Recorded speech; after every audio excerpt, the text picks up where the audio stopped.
video, I'd like to talk to you about some applications that have square root functions. I'm going to talk about two applications. The first one involves Uber drivers. When somebody becomes an Uber driver, they're more likely to stop driving for Uber as time passes. However, the likelihood of quitting is the greatest during the first week. The equation C of t equals negative 5.92 times the square root of t, and then off to the side plus 100, gives us the percent of Uber drivers who continue to drive t weeks after starting. This is called the percent continuance. The model is good for predicting continuance during the first year of driving for Uber. We're going to start by declaring the variables for this. We have two variables. We have t for time and capital C for continuance. I'm going to define t a little bit more specifically as the number of weeks after they start driving. And C is the continuance, and what that means is the percent of Uber drivers who continue to drive at t weeks. Okay, so I'm actually going to ask you to pause this video and give the questions below this a try. And remember that if you can't answer the first question, that doesn't mean that you can't answer the second, third, or fourth question. They don't necessarily build on each other. So give each one an honest try and then come back and let's see how you did.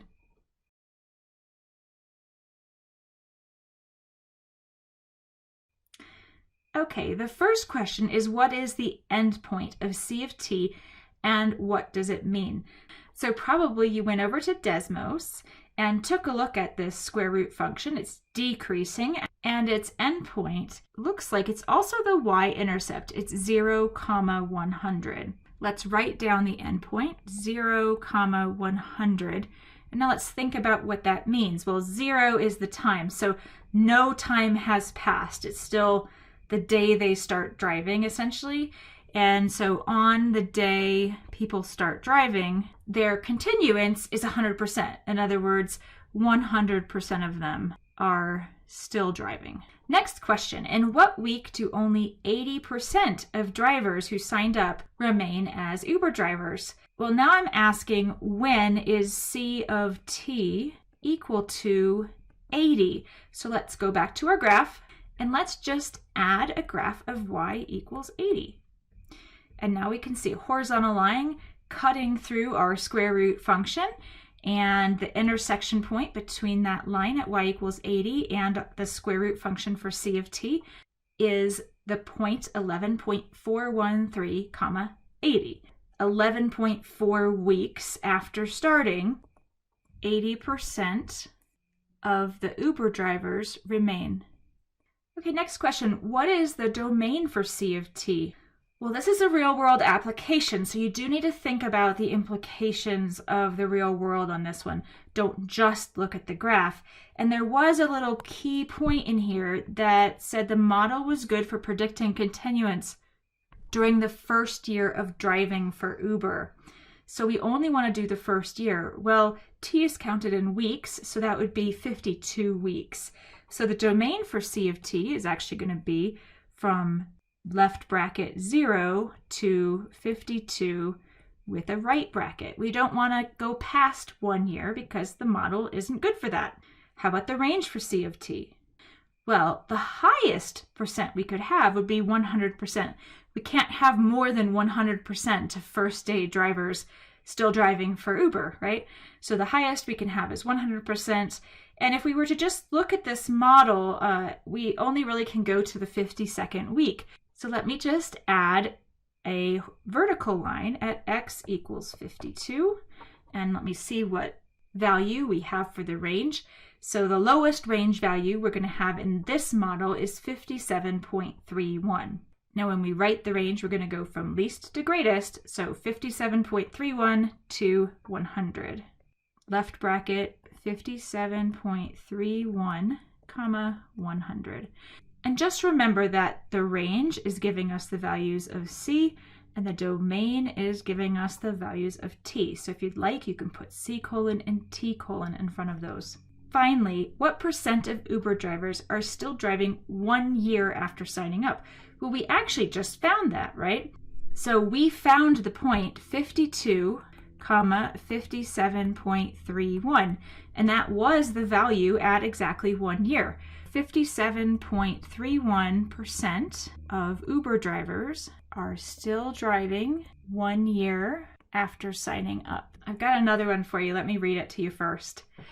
The function f of h equals 0.425 times the square root of h, and this gives the fall time in seconds for a small steel sphere to fall from a given height in meters.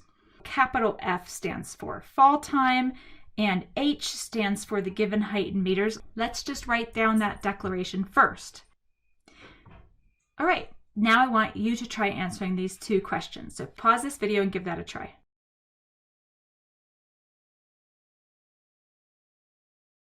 Okay, we're back. Hopefully those went well for you. First question, what is the fall time if a small steel sphere is dropped from a height of 2.5 meters? So what we want to find here is capital F of 2.5. That's going to be 0.425 times the square root of 2.5. Let's do that calculation. 0.672, and F is measured in seconds. 0.672 seconds is the fall time if a steel sphere is dropped from a height of 2.5 meters. Next question, what drop height requires 0.8 seconds for a small steel sphere to fall?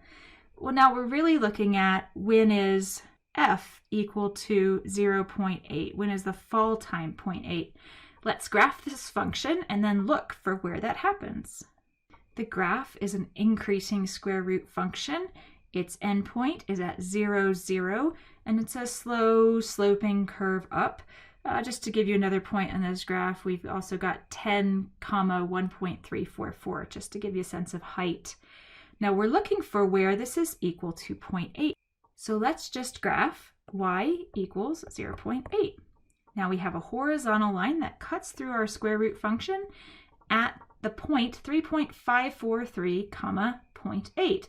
That x value of 3.543 is the drop height that's required. We can say the required drop height is 3.543 meters. So not a lot to recap here. Just make sure when you start application problems, you begin by declaring your variables. It's really helpful to know what you're talking about.